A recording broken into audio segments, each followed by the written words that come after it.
Morning guys, pitas tayo ng kalamansi.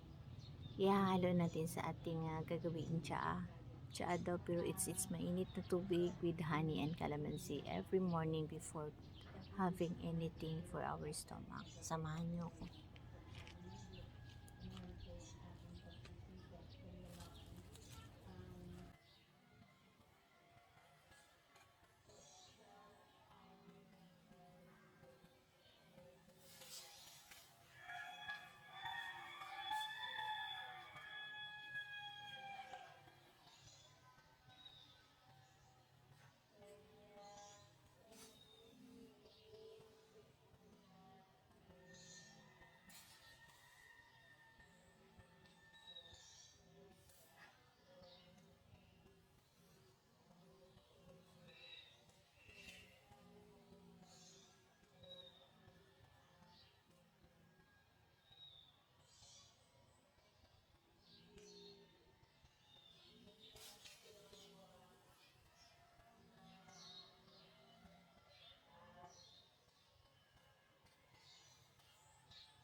So guys, nakapitas tayo ng 2, 4, 6, 7 pitong kalamansi for this morning para sa ating gagawin tsaa.